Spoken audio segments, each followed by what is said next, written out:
Hello my lovelies, it is time for another book haul, so stay tuned.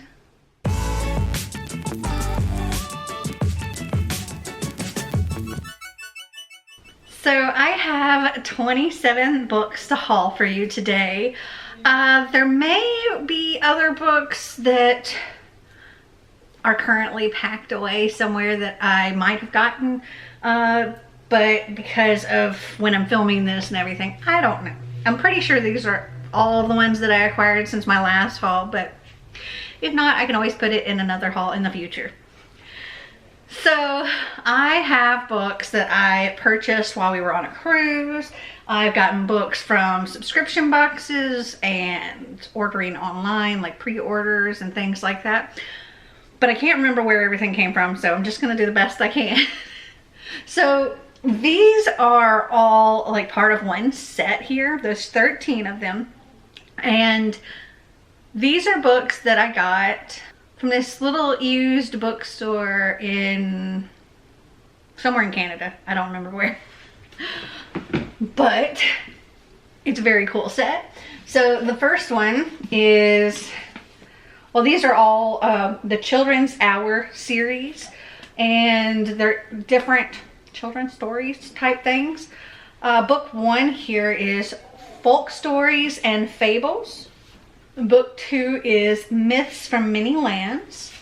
Book three is Stories from the Classics. Book four is Legendary Heroes. Book five is Seven Old Favorites. There's also two books. This is actually like a 15 book series, but I only have 13 of them here because I think I'm missing books 13 and 15. So book six is Stories and Poems. Book seven is Out of Door Book. Book eight is Adventures and Achievements. Book nine, no, that was book eight. Book nine is Poems and Rhymes. Book 10 is Modern Stories. Actually, I want to see something. I'm curious how modern these modern stories are. So the copyright for this was 1907, so not that modern. Let's see, for the modern stories, Rip Van Winkle was a modern story at that time. Yep. Okay, book 11 is Stories of Nature. Book 12 is Sports and Pastimes. And book 14 is Modern Triumphs. Well, this one's a little bit damaged here. It's like the binding's coming apart.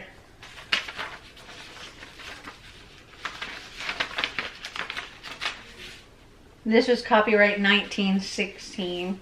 So these Modern Triumphs, we have things like, wow, The Rescue of the Titanic Survivors by the Carpathia, April 15th, 1912. The Building of a Skyscraper, The Making of Automobiles, about Zeppelins, The Wrights and the Airship.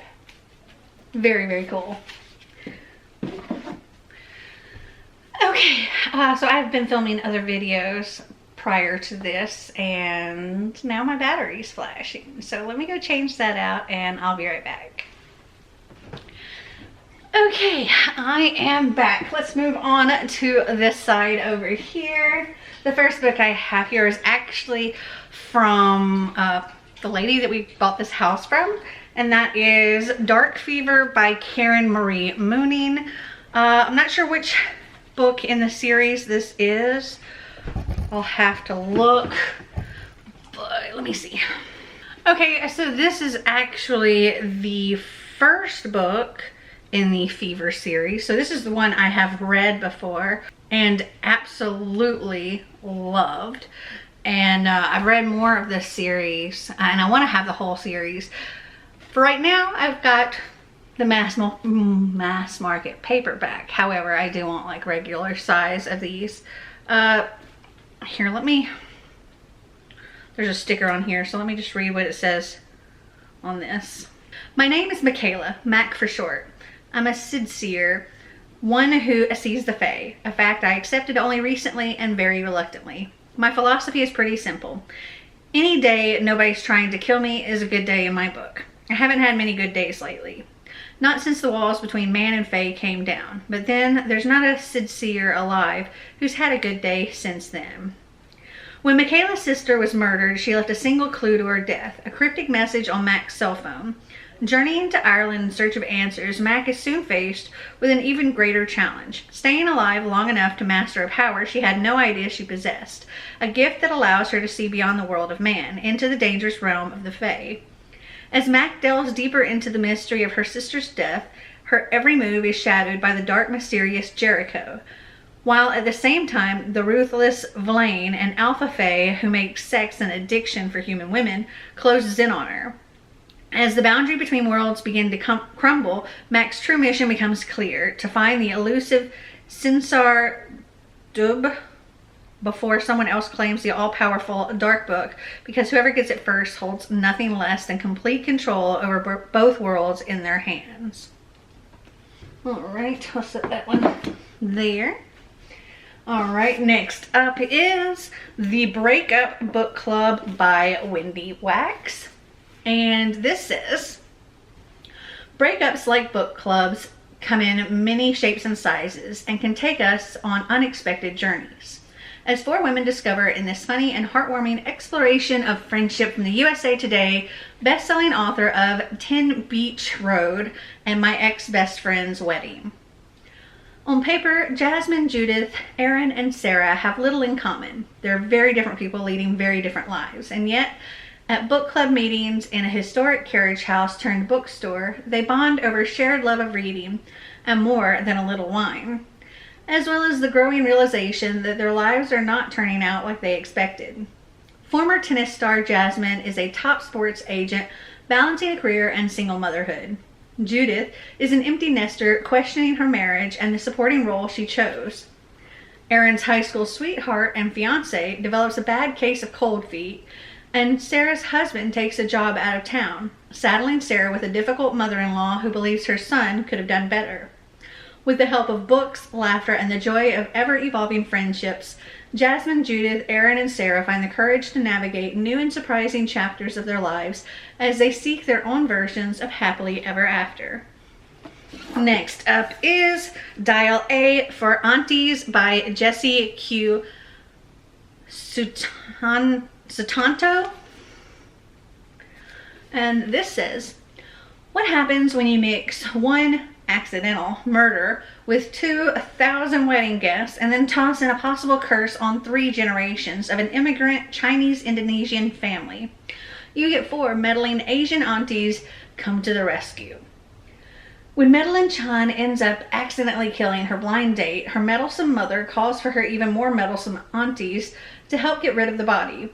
Unfortunately, a dead body proves to be a lot more challenging to dispose of than one might anticipate, especially when it is inadvertently shipped in a cake cooler to the over-the-top billionaire wedding that Medi, her ma, and her aunties are working at an island resort on the California coastline. It's the biggest job yet for the family wedding business.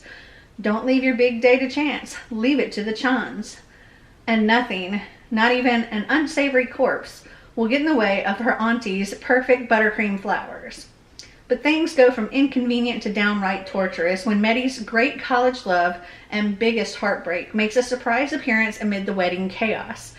Is it possible to escape murder charges, charm her ex back into her life, and pull off a stunning wedding all in one weekend? And this sounds so cute, and I've heard really good things about this.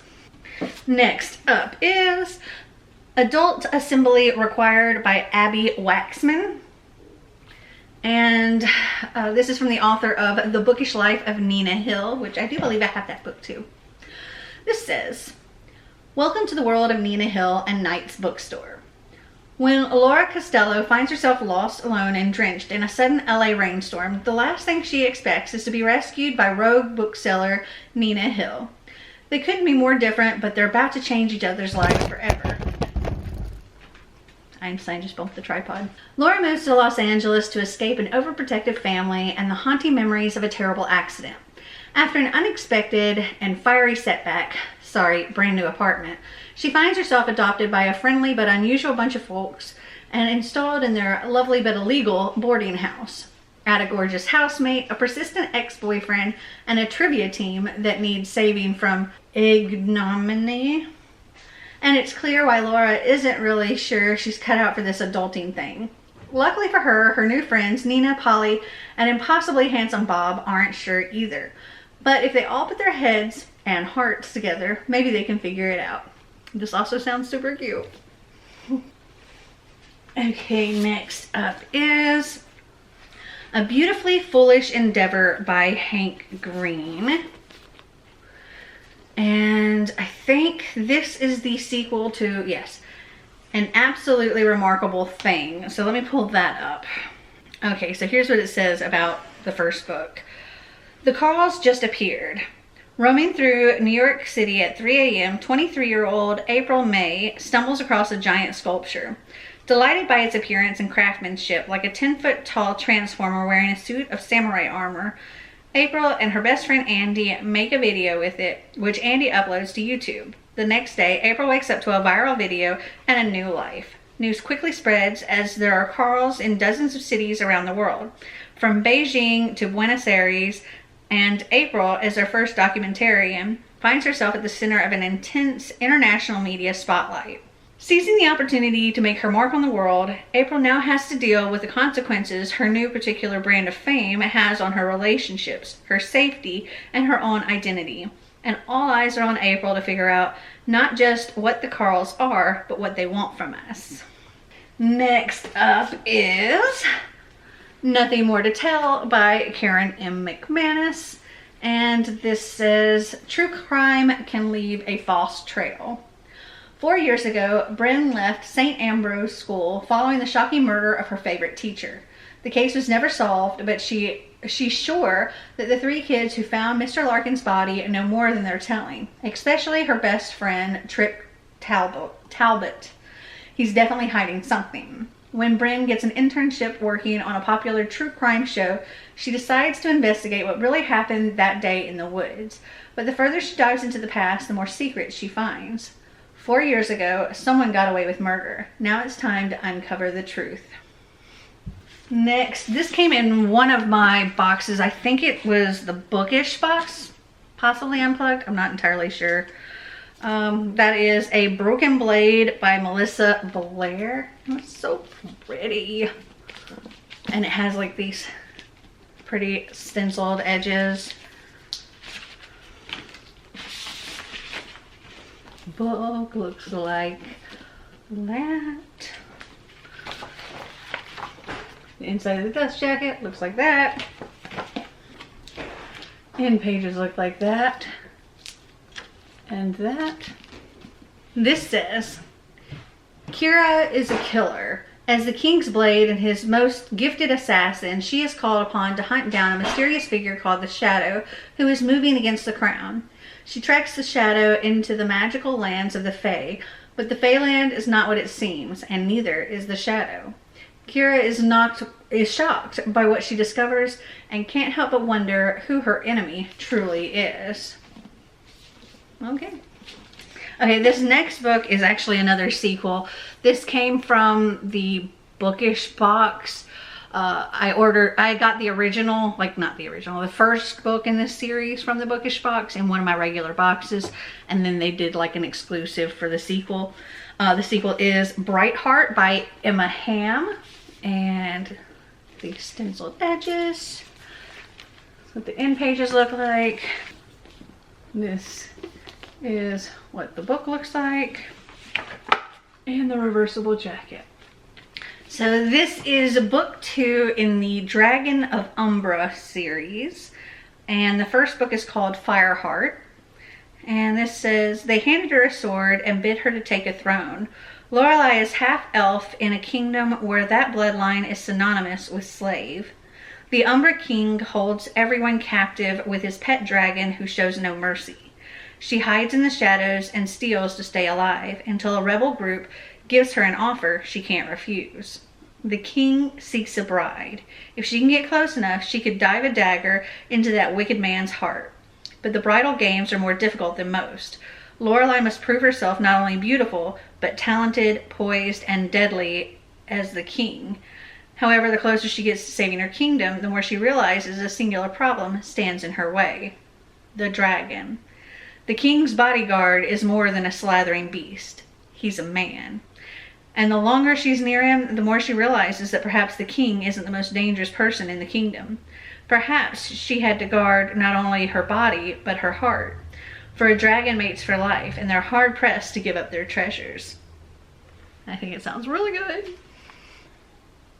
Okay, next up is another sequel. This is The Ballad of Never After by Stephanie Garber. And let's see. Just looks like that.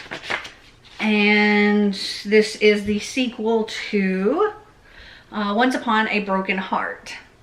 And I pulled that up so I could tell you. It says, how far would you go for happily ever after? For as long as she can remember, Evangeline Fox has believed in true love and happy endings, until she learns that the love of her life will marry another. Desperate to stop the wedding and to heal her wounded heart, Evangeline strikes a deal with a charismatic but wicked Prince of Hearts. In exchange for his help, he asks for 3 kisses to be given at the time and place of his choosing. But after Evangeline's first promised kiss, she learns that bargaining with an immortal is a dangerous game, and that the Prince of Hearts wants far more from her than she'd pledged. He has plans for Evangeline, plans that will either end in the greatest happily ever after or the most exquisite tragedy. And I think it sounds so good. Okay, next up is Fairy Tale by Stephen King. And this one says, legendary storyteller Stephen King goes into the deepest well of his imagination in this spellbinding novel about a 17-year-old boy who inherits the keys to a parallel world where good and evil are at war, and the stakes could not be higher for that world or ours. Charlie Reed looks like a regular high school kid, great at baseball and football, a decent student. But he carries a heavy load. His mom was killed in a hit-and-run accident when he was 7, and grief drove his dad to drink. Charlie learned how to take care of himself and his dad. When Charlie is 17, he meets a dog named Radar and her aging master, Howard Bowditch, a recluse in a big house at the top of a big hill, with a locked shed in the backyard. Sometimes strange sounds emerge from it. Charlie starts doing odd jobs for Mr. Bowditch and loses his heart to Radar. Then, when Bowditch dies, he leaves Charlie a cassette tape telling a story no one would believe. What Bowditch knows, and has kept secret all his long life, is that inside the shed is a portal to another world. King's storytelling in fairy tale soars. This is a magnificent and terrifying tale in which good is pitted against overwhelming evil, and a heroic boy and his dog must lead the battle. Early in the pandemic, King asked himself, what could you write that would make you happy? As if my imagination had been waiting for the question to be asked, I saw a vast deserted city, deserted but alive. I saw the empty streets, the haunted buildings, a gargoyle head lying overturned in the street. I saw smashed statues of what I didn't know, but I eventually found out. I saw a huge sprawling palace with glass towers so high their tips pierced the clouds. Those images released the story I wanted to tell. Oh, I'm so excited for this one. I don't know that I've ever been that excited for a Stephen King book before than I am for this one. Let's see, we'll set these here. Okay, next up is The Sunbearer Trials by Aidan Thomas. And let's see. We have a map on the inside. This says, only the most powerful and honorable semidioses get chosen. I'm just a jade, I'm not a real hero. As each new decade begins, the sun's power must be replenished so that Sol can keep traveling along the sky and keep the chaotic obsidian gods at bay. Sol selects 10 of the most worthy semidioses to compete in the Sunbearer Trials. The winner carries light and life to all the temples of Reino del Sol, but the loser has the greatest honor of all.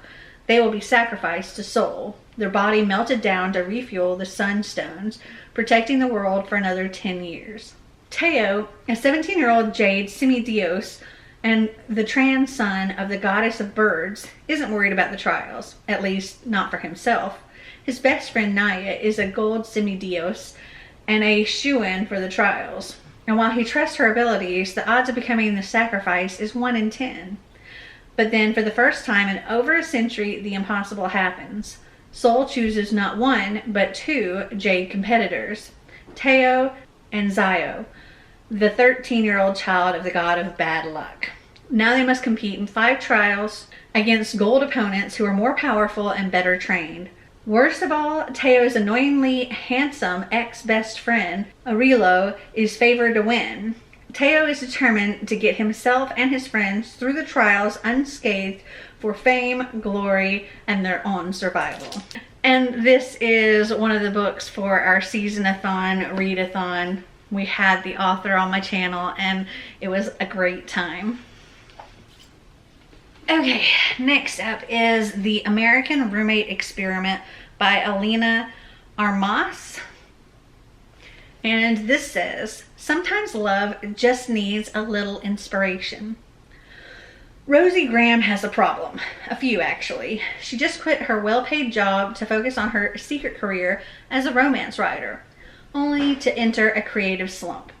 Then the ceiling of her New York apartment literally crumbles on her. She heads to her best friend Lena's empty apartment, not knowing that Lena has already lent the studio to her cousin Lucas, who Rosie has been stalking, for lack of a better word, on Instagram. To Rosie's surprise, Lucas offers to let her stay with him, at least until she can find some affordable temporary housing. Soon, Rosie discovers that Lucas is intent on coming to her rescue like a Spanish knight in shining armor. Only that this one strolls around the place in a towel, has a distracting grin, an irresistible accent, and comes with a set of mad cooking skills. And when Lucas learns of Rosie's writer's block, he proposes an outrageous idea to bring back her literary muse and meet her deadline. He'll take her on a series of experimental dates meant to jumpstart her romantic inspiration.